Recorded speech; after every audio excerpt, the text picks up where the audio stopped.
Sankranti winner cinema ఏంటో 2024కి మనం తెలుసుకుందాం. 2024లో సంక్రాంతికొచ్చిన సినిమాలు మొత్తం 5. 5ట్లో మొదటి రోజు ప్రీమియర్ పేరిట 11వ తారీఖునే వచ్చినటువంటి 'హనుమాన్' అనే సినిమా మొదటి సినిమాగా విడుదలైంది. ఆ తర్వాత మళ్ళీ అఫీషియల్‌గా 12వ తారీఖున ఆ సినిమాతో పాటు హిందీ డబ్బింగ్ సినిమా 'శ్రీరామ్ రాఘవన్' డైరెక్టర్‌గా, రమేష్ తౌరాని నిర్మాతగా, కత్రినా కైఫ్, విజయ్ సేతుపతి, సంజయ్ కపూర్, వినయ్ పాఠక్ తదితరులు నటించిన సినిమా 'మెర్రీ క్రిస్మస్' అనేటువంటి సినిమా హిందీ, తెలుగు లాంగ్వేజ్‌లో అంటే హిందీ నుంచి డబ్ అయిన సినిమాగా విడుదలైంది. దాంతో పాటు డైరెక్ట్ సినిమా 'హైలీ ఇన్‌ఫ్లేవబుల్ గుంటూరు కారం' లాగా రిలీజ్ అయింది. 'గుంటూరు కారం హైలీ ఇన్‌ఫ్లేవబుల్' అనేటువంటి క్యాప్షన్‌తో వచ్చినటువంటి త్రివిక్రమ్ శ్రీనివాస్, మహేష్ బాబు కాంబినేషన్‌లో శ్రీలీల హీరోయిన్‌గా వచ్చినటువంటి సినిమా. ఆ తర్వాత మనకి నెక్స్ట్ డే అంటే ఒకరోజు ఇడిచిపెట్టి 'సైంధవ్' డాక్టర్ శైలేష్ కొలను దర్శకత్వంలో వచ్చినటువంటి 'సైకో' అనే సినిమా 'సైంధవ్' అనే సినిమా వచ్చింది. ఆ 'సైంధవ్' తర్వాత రోజు భోగి రోజున 'నా సామిరంగ' సినిమా వచ్చింది. అంటే మొత్తం ఎన్ని 5. ఒకసారి చూసుకుందాం. 1 హనుమాన్, 2 మెర్రీ క్రిస్మస్, 3 గుంటూరు కారం హైలీ ఇన్‌ఫ్లేవబుల్, 4 సైంధవ్, 5 నా సామిరంగ. అయితే ఇందులో సక్సెస్ బాట పట్టిన సినిమాలేంటి అంటే, first cinema number 1 cinema 'Hanuman' ఎందుకు నంబర్ 1 అయింది? నిజానికి 'హనుమాన్' కన్నా కూడా 'నా సామిరంగ' సినిమాలో మార్కెట్ పరంగా గానీ, తర్వాత కళా దర్శకత్వ పరంగా గానీ, తర్వాత కథ పరంగా గానీ ఒక రీమేక్ సినిమా కాబట్టి అద్భుతంగా ఆ సినిమాను తీసినటువంటి విధానం గానీ, ఆ నాగార్జున యొక్క ఇమేజ్ గానీ, అల్లరి నరేష్ అభిమానులు గానీ వీళ్ళన్నీ కలిసొచ్చి ఒక పెద్ద సినిమాకు ఉన్నటువంటి హంగులన్నీ ఉండి ఒక మంచిగా పండుగ వాతావరణంలో చూడదగ్గ సినిమాగా అన్ని విధాలుగా బాగున్న సినిమా 'నా సామిరంగ'.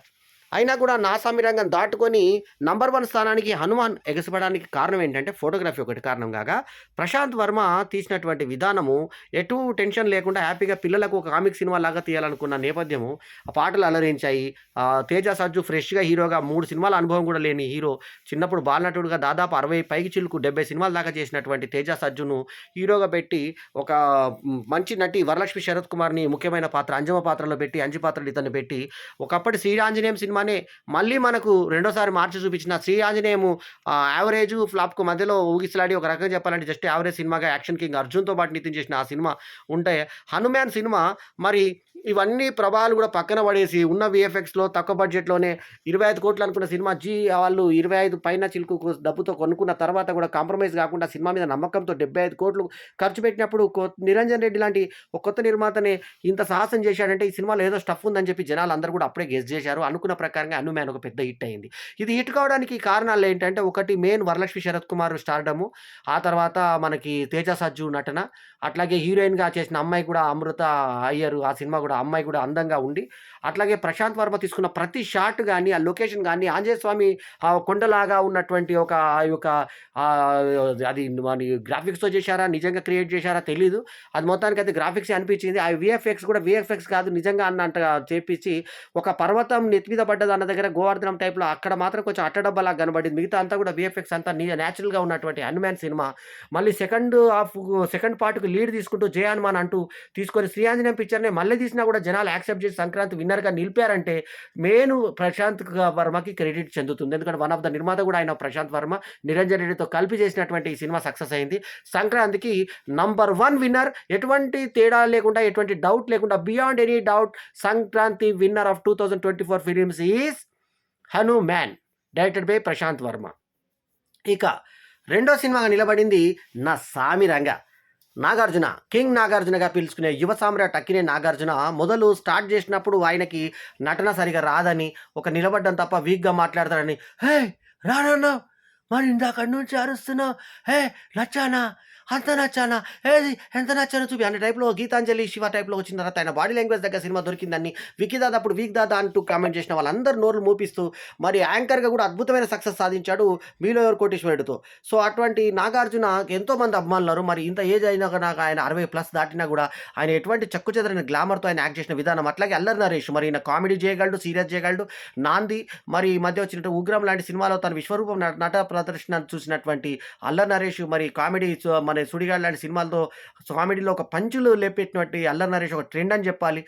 రాజేంద్ర ప్రసాద్, చంద్రమోహన్ చలం తర్వాత ట్రెండ్‌లో అల్లరి నరేష్ ఒక శకం అని చెప్పాలి. యువి సత్యనారాయణ కుమారుడుగా మరి ఆయనకు అందగాడైనటువంటి రాజేషే పైకొస్తాడు అనుకుంటే కాకుండా అది తలకిందులు చేసి అల్లరి నరేష్ తనేంటో నిరూపించుకొని అల్లరి సినిమాని ఇంటి పేరుగా మార్చుకున్నటువంటి అల్లరి నరేష్ ఈ సినిమాలో ఇంపార్టెంట్ క్యారెక్టర్ చేయడము. రిక్సర్ దిల్లాను, మిర్నాని వీళ్ళందరూ సైడ్ హీరోయిన్ చేసినటువంటి ఈ సినిమాలో అసికా రంగనాథ్ మెయిన్ అందరికన్నా కూడా ఆమె ఆకట్టుకొని విలన్ పాత్రధారి అందరూ ఆకట్టుకొని మొత్తానికి మన రావు రమేష్ విలని కావచ్చు, నాజర్ పెద్దయ్య పాత్ర కావచ్చు, ఇవన్నీ కూడా సినిమాకు ప్లస్ పాయింట్లు. ఈ పాటలు ఎంఎం కీరవాణి చంద్రబోస్ కలిపి రాసిన పాటలు, ఆ ఎంఎం కీరవాణి సంగీతం కూడా ప్లస్ పాయింట్ అయి నా సామిరంగను ఒక బ్లాక్ బస్టర్ హిట్గా నిలబెట్టింది. ఇప్పుడు ఫస్ట్ సినిమా అను మ్యాన్ అవుతే, సెకండ్ సినిమా నా సామిరంగ కాగా, థర్డ్ పిక్చర్ కింద ఓపెనింగ్స్తో మరి అజ్ఞాతవాసి లాంటి ఫ్లాప్ సినిమా కూడా ఓపెనింగ్స్ వచ్చిన సంగతి మన అందరికీ తెలిసిందే. త్రివిక్రమ్ అంటే ఒక మంచి ప్రేక్షకుల్లో ఒక మంచి స్టాండర్డ్ ఉన్న గొప్ప రైటర్ కమ్ డైరెక్టర్. మరి అతను చేసినటువంటి గుంటూరు కారం హైలీ ఇన్ఫ్లేమబుల్ సినిమా, రమ్యకృష్ణ అద్భుతమైన నటన, మహేష్ బాబు నటన,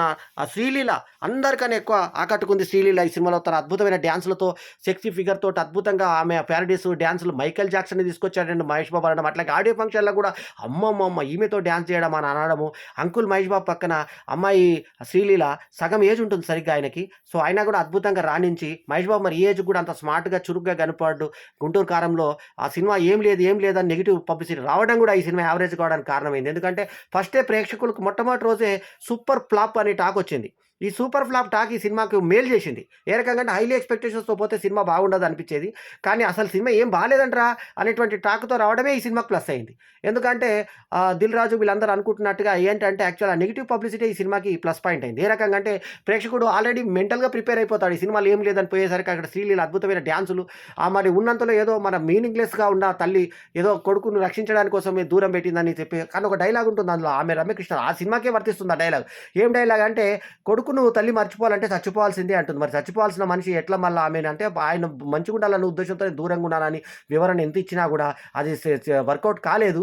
కానీ ఏమైనా కూడా తాత పాత్రలో ప్రకాష్ రాజ్ సొంత మన్మని చంపే ప్రయత్నం, కూతురుని చంపించే ప్రయత్నం, అంటే సానుభూతి కోసం అని ఎంత చెప్పినా కూడా అన్ని నేల విడిచి సాము విడిచి ఉన్నటువంటి కథతో ఉన్నా కూడా మహేష్ బాబు చాము, ఆయన యొక్క craze, Ramya Krishna craze, Sreeleela craze ఈ సినిమా నిలబెట్టాయని చెప్పాలి. ఉన్నంతలో ఈ సినిమా యావరేజ్గా నిలబడింది. ఫ్లాప్ అందరూ అనుకున్నట్టు ఫ్లాప్ ఏం కాలేదు. ఆ నెగిటివ్ టాకే ఈ సినిమాకి వచ్చి పండగ సీజన్ వల్ల అన్ని రకాలుగా బయటపడి గుంటూరు కారము హైలీ ఇన్ఫ్లేమబుల్ 3వ స్థానంలో నిలబడింది. 4వ స్థానంలో నిలబడింది Saindhav. So Saindhav doctor Shailesh colon అంతకుముందు హిట్ 1, హిట్ 2, హిట్ 1 హిందీ చేసినటువంటి సినిమా. మొదటి సినిమా మరి హీరోకి ఒక మంచి పేరు తీసుకొచ్చింది, ఎవరికి, విశ్వక్సేన్కి. ఆ తర్వాత రెండో సినిమా అది అడవిశేషు. మూడో సినిమా హిందీ అప్కమింగ్ హీరోని పెట్టుకొని దిల్ రాజు హిందీ ప్రొడక్షన్ చేసి ఉన్నాడు. సో ఈ 3 సినిమాలు కూడా హిట్ అయ్యి 4వ సినిమా హిట్ ఇస్తాడేమో అనుకుంటే ఈసారి కొంచెం జాగ్రత్తగా హిట్కు ఫ్లాప్కు మధ్యలో వచ్చినాడు సినిమా సైంధవ్. ఎందుకంటే దీంట్లో వెంకటేష్ పెద్దగా ఏజ్ కనపడము, ఆయన పక్కన ఈయన హీరోయిన్ అతని పక్కన మ్యాచ్ కాకపోవడం, అందరూ కూడా తమిళ నటులు ఉండడము, వేరే భాష నటులలో అందరూ ఎవరు కనిపించడము, ఇదంతా కొంచెం వేరే సినిమా లాగా అనిపించింది. సో నవాజుద్దీన్ సిద్దికి ఇలాంటి విలను, ఆండ్రియా ఇలాంటి అంతా తమిళ్ నుంచి హీరోయిన్, హిందీ నుంచి విలను, ఇలాంటి అంతా దిగుమతి చేసుకున్నటువంటి భాగవతం లాగా సినిమా కనబడము. తర్వాత ఒక అరుదైన వ్యాధికి వచ్చినటువంటి ఇంజక్షన్, స్పైన్ దాని కింద 17 కోట్ల ఇంజక్షన్ అనే దాని మీద ప్రజలు కనెక్ట్ అవుతారంటే సినిమాలో ఎటువంటి పాటలు పద్యాలు లేక 2 పాటలతోటే పరిమితం కావడంతో వెంకటేష్కి వచ్చినటువంటి ఫ్యామిలీ ఆడియన్స్కి ఇప్పుడు దానికి నా సామిరంగంలో ఉన్నటువంటి డ్యాన్సులు, పర్ఫార్మెన్స్లు ఇవి లేకపోవడం వల్ల డల్ అయిపోయింది సినిమా. సో అట్లని సినిమా తీసిపారేసే సినిమా కాకపోయినా ఈ సీజన్లో వచ్చి నలిగిపోయినట్టు అని చెప్పాలి. ఇలా యావరేజ్ బిలో యావరేజ్ మధ్యలో ఉండిపోయిన సినిమా. ఇక మెరీ క్రిస్మస్ సంగతే ఎవడు పట్టించుకోలేదు, 5వ స్థానంలో ఉన్న సినిమా అది. సో విజయ్ సేతుపతి ఉన్నాడని చెప్పి, కత్రినా కైఫ్ ఉందని చెప్పి డబ్ చేయడం జరిగింది. సంజయ్ కపూర్ లాంటి వాళ్ళు యాక్ట్ చేశారు. ఇది అండి రేటింగ్. మరోసారి చెప్పుకుందాం. Hanuman is #1 super hit cinema. అట్లాగే హిట్ సినిమాగా నా సామిరంగా, 3వ సినిమాగా మనకు గుంటూరు కారం హైలీ ఇన్ఫ్లేమబుల్, 4వ సినిమా సైంధవ్, 5వ cinema merry Christmas. This is my review. ఈ రివ్యూ కనుక మీకు నచ్చితే లైక్ చేయండి, కమెంట్ చేయండి, మా ఛానల్ని అందరికీ కూడా అందేలాగా చేయండి. So once again Makar Sankranti శుభాకాంక్షలు, భోగి, సంక్రాంతి, కనుమ పండుగ శుభాకాంక్షలు తెలియజేస్తుంటూ ఈ రేటింగ్ కనుక మీకు నచ్చితే ఈ వీడియోని మరీ షేర్ చేస్తారని మరీ కోరుకుంటూ ఎల్లప్పుడూ మీ ఆదరణ ఆశించి మీ ఆల్రౌండర్ స్టార్ బల్లెం వేణుమాధవ్. నమస్తే, జై హింద్.